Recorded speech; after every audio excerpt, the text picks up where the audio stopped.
Hey, how you doing? Welcome to Garden Fork Radio, the eclectic DIY show. Today, Rick is here with me. We're going to talk about the snowpocalypse of the East Coast, the beauty of rearranging your desk, and something Rick has titled Increasing Friction. How about that? Well, I'm curious. We'll just wait and see what that's all about. But okay. The snowstorm is an easy one, so we could start with that. Well, let's start with the snowpocalypse. Hey, it snowed here.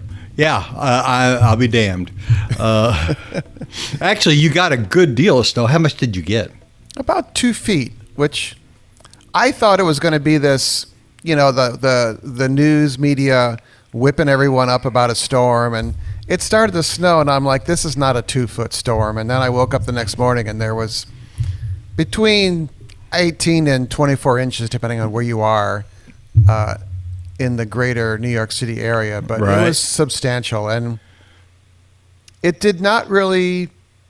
The city has the infrastructure to deal with it really well, and people were told to stay home, and they did. And the biggest thing I see is the grocery store panic, which happens in any storm in any town. Right. That all of a sudden you're like, oh, I got to buy a cart full of food. And I'm like, you probably have plenty of food to get through the storm. And, there was one day that was very quiet. People just stayed home. Everyone was on Zoom calls on Monday. But the grocery stores got their trucks deliveries, Right. Do you hear something that sounds like a water faucet running or something? A jet engine in the back. Let me see what that is. Stand by.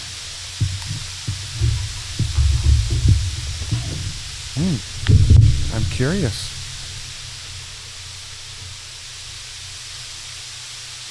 It's like white noise. And it went away. There you go. I think he had to leave his desk. Are you back? And so, how is that? It's beautiful. But it was kind of like a white noise machine. Yeah, sort of. It was actually the jetted tub drying itself out. Okay. Well, we're not going to talk about that. Well, cleaning day, Yeah. But anyway, I just am always amazed at how there's this compulsion to go buy stuff. I was like, maybe we should just get an extra loaf of bread, because the grocery store is a block away. So I just stopped in and got a loaf of bread. But there's this preparatory thing that happens, and I guess it's human nature, really, more. Sure it is. You can't fault people from looking around and saying, well, I might need a little more, might need a little extra. Yeah. It happens here. We've had a couple of scares and a couple of close calls, but we haven't had a big storm here yet, as far as winter storm. But hurricanes are ours, and that when power will be out for 2 or 3 days, and because we have mostly above ground lines here, and so you need to pay close attention to that. But being the she who must be obeyed calls me Battery Bob. Yeah. And so I take care of all the storm prep, get out the gen set. Although I'm really looking at these big battery units like Jackrabbit and whatnot, and a 4-panel solar charger from Harbor Freight. Yes. Yeah, and I'm really thinking about that. Just some way to stay connected, keep everything up and running. I've actually been approached about reviewing 1 or 2 of those, but they were like off-brand brands, and I was a little reluctant. I thought if a name brand one, the one that I've seen, other YouTubers take a look at, or that I've seen the ones that have strange names.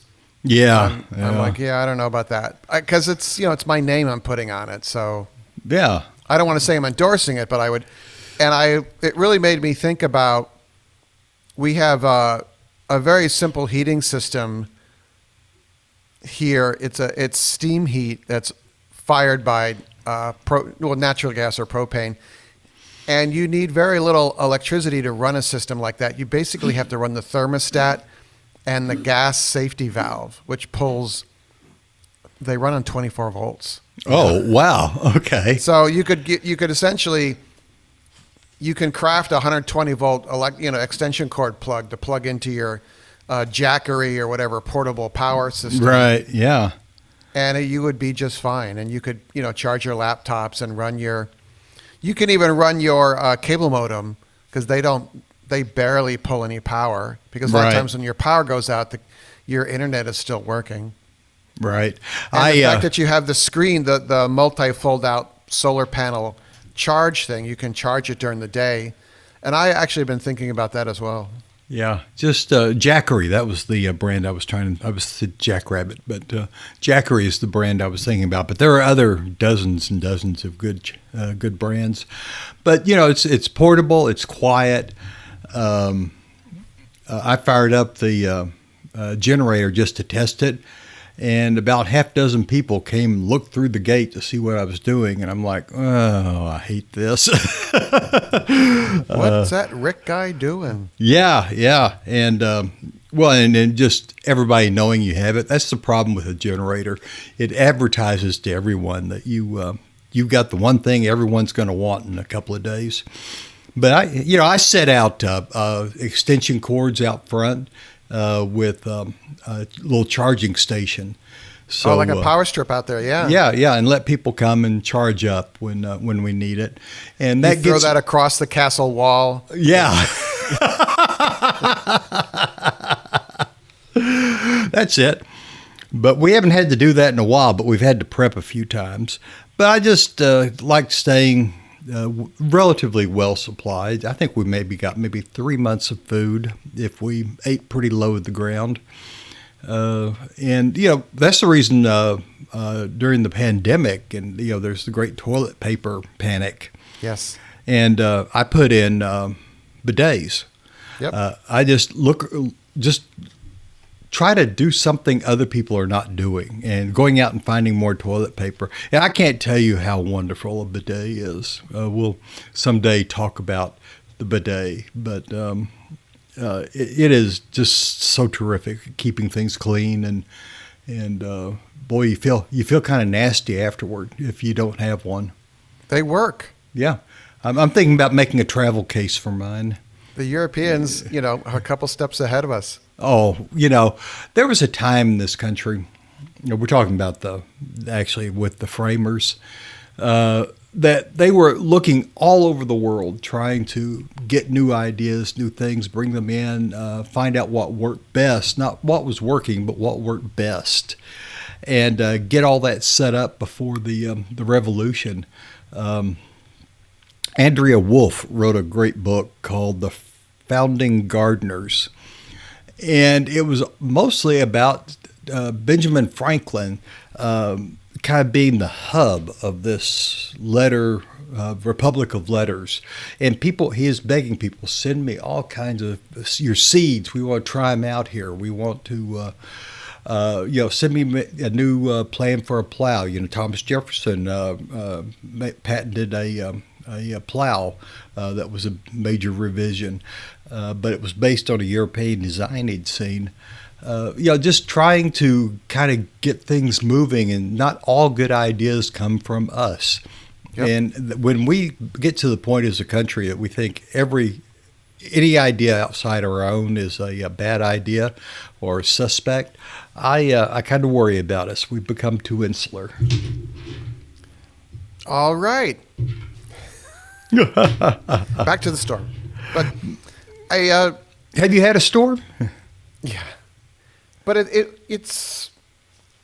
I actually kind of like it because it reminds you that there is winter. I mean, with the temperature of the Earth warming, this is actually a little rarer now than it used to be. Up at our house, the sap season, is earlier and earlier, and this year it's going to be actually kind of normal because of the weather that we've had, but. It's I'm just fine with it. No. How's that? Are you I'm putting out fine with any? it. Are you putting out any buckets this year? No, the logistics of it. I haven't been up at the little house much, and I also I tweaked my back. I twisted my back.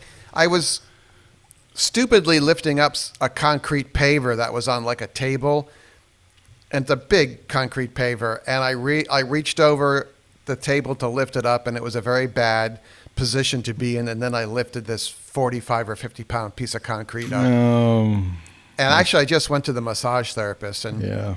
so here's our first tangent: is instead of going to the doctor with something like that, go find a massage therapist that knows about. It's going to be hard to find the person who really knows about this, but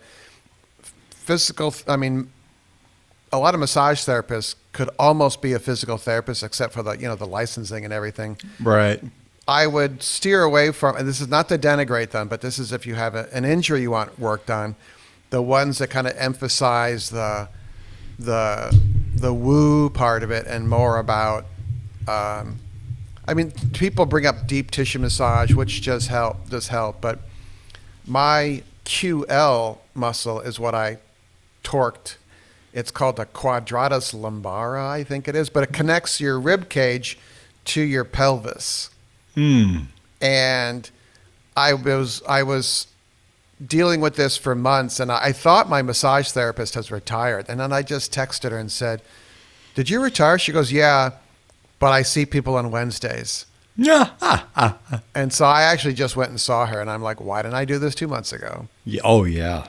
Yeah. So because of that, I'm not doing SAP this year. The other cool thing is I found, since I've been to physical therapy so many times for back issues, I kind of remember all the exercises to do, but I don't have any of the worksheets they always give you. And on the YouTube University are bona fide physical therapists who have great exercise routines. It takes a little while to find them. I didn't know such a thing existed. YouTube University. That's what people call it. It's called the YouTube University. Oh, okay. Yeah. All right. Let me bring up one name here if I could. If my screen would refresh here. Hold on. I've been threatened with death if I move my mouse, and so I don't know what you're doing. Don't move it. Her name is Jessica Valant, Valant. Okay. She's yoga and Pilates, but she is her original training is in physical therapy, and she has a 15 minutes Pilates back workout. She also has a video about ruptured disc exercises or sciatic nerve pain, back pain exercises as well. And she definitely knows what she's talking about, and she's on YouTube. So if you do those exercises, if it doesn't fix it, it'll certainly make it a lot better. So there you go. There's my plug. All right. Snowstorm adjacent. Yeah, sounds excellent. I figured you'd screwed up your back shoveling snow. No, I made it worse. I made it worse by digging my car out. Yeah. And no place to go. Have you seen, there have been videos, talking about looking around, seeing how people are doing things differently. Up in Canada, they don't snow plow. They actually have one of those, it's kind of a snow plow, but it puts it in a hopper and blows it into the back of a dump truck, and then they just rotate the dump trucks out, and then they remove all the snow from the streets instead of crunching it up on one side or the other and making it impossible to pass. Yeah. Yeah, I like that in the city idea. here, they have some trucks that melt it, and they park it over a sewer manhole, and they just they pull the manhole cover off. They put this melter truck over it, and they just dump. It's like a dump truck with a heater melter thing, and then a big drain in the bottom. Well, that's cool. Yeah. So your carbon footprint for driving it somewhere and dumping it is probably the same as the carbon footprint to run a diesel heater that melts it as well. Yeah, maybe. And it gets rid of it more immediately. When they dump it, they have to put it in special piles so it doesn't pollute the groundwater and that kind of thing. So many rules. Yeah, so many rules. I've always been in favor of fresh air and clean water, but that's just me. I think the biggest takeaway from snowstorms is if your car is outside, get the snow off the car as soon as you can, because overnight the temperature drops and then it freezes on, and then it ices up. And then if you do that, or put a piece of cardboard over your windshield, some Amazon cardboard box over your windshield, that saves a lot as well. Yeah, and stand your windshield wipers up. Yes. Yeah, don't let them freeze to the glass. That would go bad. That would go badly, yeah. Well, I thought I'd talk about friction, increasing friction. Okay. Our entire world now is about making things as frictionless as possible, removing friction from everything so you don't have to think about it. And that has really hit me in the wallet hard lately, and so I have thought about increasing friction. I've been seeing some videos here and there. And one of the things I'm doing is I have removed my credit card from my Apple Watch and my iPhone. Now, I mean, it's still in there. I can use it, but I can't use it to tap and pay. Right. And so whenever I've taken it off all the sites, Amazon and Walmart, and the card is not there anymore. And so if you want to buy something, you have to take out your card and tap it. It's a small thing, I realize. Or if you're online, you have to pull out your card and enter that number every time. And it has really, in about 30 days, I can tell, has saved us a fair amount of money. You'd be surprised how often you just tap on something and move on, or use your watch. It's kind of flashy to pull your watch out and hit them at the counter with it. Yeah. But it's so frictionless that you're spending a lot of money you might not spend if you had to stop and actually do a little bit of work, just a little bit of work. And so that's my experiment right now, is making things, adding friction back to the system. Yeah, I don't have any shopping apps on my phone. I think a lot of people have the Amazon app on their phone. So I've barely been with people where I talk about some kind of thing that I bought that I like, and they go, "I just bought it." "Oh, I just bought that on my phone." I'm like, okay.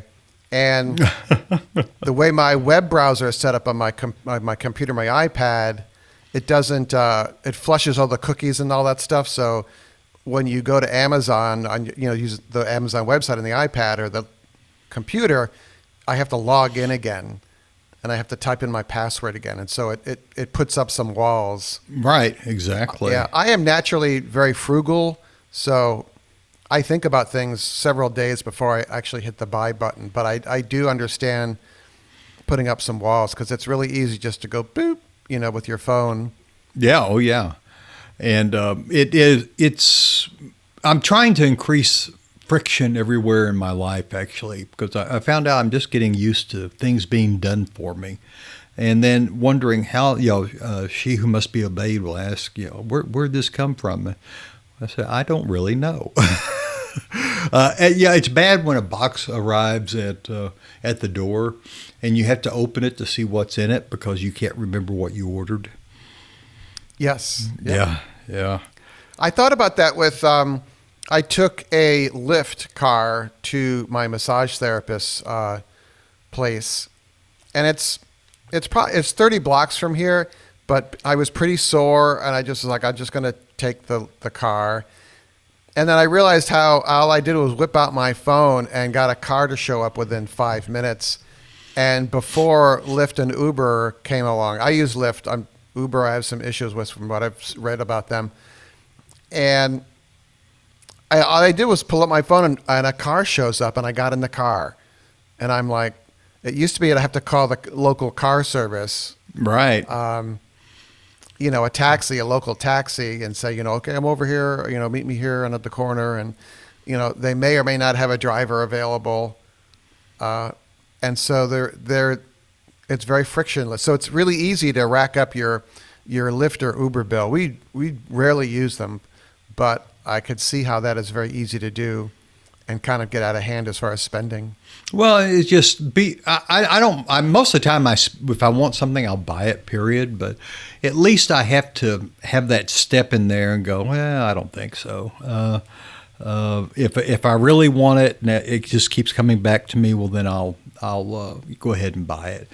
But I'm trying to be more frugal. Is that a word? Is that like cheap? Frugal is a complimentary version of cheap. Oh, okay. Cheap is when you go out to dinner with your friends and you're like, okay, let's just split this down the middle, and they're like, well, you had the more expensive dish and I had the salad. Which, I mean, we go out to dinner with they're couples. You're with the other couple, and I'm just like, look, let's just split it down the middle. I don't care that you had the steak and I had, right, French fries or something. It's just not worth the tension because in the long run it'll even out. But there are those people who, and that's why we don't have dinner with them, is because they get really weird about the bill. And I'm like, you're all middle income people here. Anyway, that's a source of friction for me. Anyway, I've been doing some other things. I have been experimenting. We are in the Apple system totally, and it's because at our age, I need to be able to have something I can pass down that she who must be obeyed can control and work with. If I had my own way, I'd probably be doing full Linux with a Pine phone or one of those super privacy phones and all that stuff. But since I'm in this system, I have been experimenting with how low I can go, how far I can lock things down. And so I have turned on automatic data protection, which is the big one in Apple. Which they really recommend only if you're a journalist or somebody that has a kind of a target on your back. And then there's lockdown mode, which is it makes it more restrictive on the device level. I've gone to a search engine called Kagi, Kagi, and you pay $5 a month for it, no ads. Nothing sponsored. You just get to the real meat of things. And Kagi has its companion web browser called Orion. And it is super security conscious. And so then we run everything through a VPN. So I'm hiding. I also added, I've been doing Delete Me for a while, just $25 a year, and you just tell them who you are. And instead of doing what the big companies do, which is just send them all the information you just gave them and say, do you have this person in your file? If so, delete them. Delete Me actually goes to that company, sees if you're in their files, and if they are, they issue a takedown order. They don't or delete my material order, whatever they call it. They don't just send them shotgunning your information out there. That creates a beast that feeds itself. It's a snake that eats its tail. They collect all this information, and then all these data recovery companies are the same people that are collecting your data. They say, here, let us start a service that'll help you take control of your privacy again. Send us all your information, and then we'll delete it from this database. But then you send us the information, we'll put it right back in. And it's snake eats its tail. And I just am getting tired of paying people for my attention. If they want something, they got to actually pay for it. I have found that my VPN doesn't work more and more with different sites and apps. Oh, really? Which VPN are you using? It's the Mozilla Foundation one, which they've created the Firefox app, Right. the Firefox web browser. Mm-hmm. And I don't know if I'm pretty sure it's just that the app or the website has detected a VPN, which I'm not quite sure how they do that, but they know how to do that. And so I have to turn it off. More and more I have to turn it off. Like to use the Lyft app, I had to turn it off. And to use the Patreon app, which I use to post stuff for my Patreon supporters and Patreon followers, I can't post anything if the VPN's on. I have to turn it off. Huh. Yeah, I've had a few issues like that, and I work around them, and I'll turn it off if I have to. But it's another one of those things of adding some friction. Do I care enough to turn this? Go turn my VPN off. And so I just if you don't take control of your privacy and your security right now, the way things are going with AI and surveillance and whatnot, and I don't want to get too far down that rabbit hole, but you can't take it back. It's better to try to prevent people from getting stuff.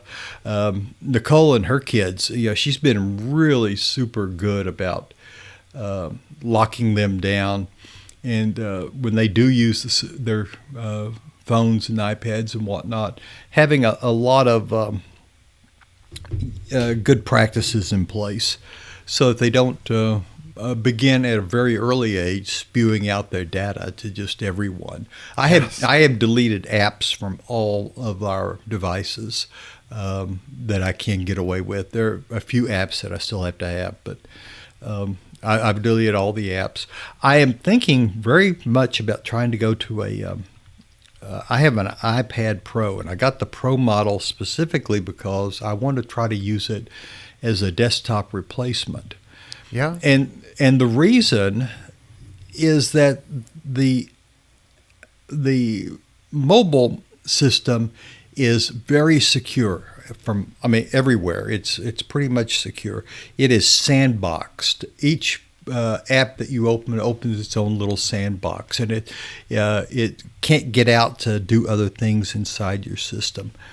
And there are a lot of ways that doesn't work on your desktop computer. That was built for a whole different system when everybody was going to be happy, and we're all going to be love, and everybody's going to get along, and back when the internet first started. And open security anymore, open systems are just a pain, and they're becoming more and more insecure. So I'm going to try to get rid of my laptop. Do you need a laptop? No, I actually don't use my laptop anymore because I got a keyboard for my iPad. Yeah. And it's exactly the same thing. I use the iPad for everything. And I use the desktop machine for editing, but the laptop I have is just sitting on a shelf over here. Yeah. Yeah. So we're on the same page there. So I'm thinking about selling my MacBook Pro. But if anyone wants one, you can contact Rick through me. Yeah, and we'll get a commission. That's it. Yeah, well, you got to rake yours off the top. All right. Well, cool. So we have a third thing here on the list, which is rearranging desks, which I want to talk about in the after show. I did want to ask everyone, if you would consider donating blood. There is a shortage of that with the two storms that went through the East Coast here. The people that would normally donate didn't go because they were supposed to stay home, but the people in hospitals still need blood because they don't have a choice of being there, winter storm or not. RedCrossBlood.org is the easiest place, or check out a blood drive near you, or talk to your local hospitals. A lot of them have their own in-house blood donation programs. Yeah, and my local hospital that's just down the road has just a walk-in program. Yes. You don't need an appointment. Just go in, and so I guess they have cookies and juice. I don't know. Yes, they do. Okay. It's really. I have found that I'm donating tomorrow actually, but I have to hydrate for several days beforehand. And the day of the donation, I don't drink any caffeine because it dilates my blood vessels really badly. And yeah, so think about that. Okay, well. Donate in the morning, then have your coffee. Then have coffee. Take coffee with you. Put it in the car. Okay. Right, well, cool. Well, locking down our world and Eric's views of the snowstorm. If you guys have one of these Jackery battery power station things and how you use that, does the solar panel charger thing work?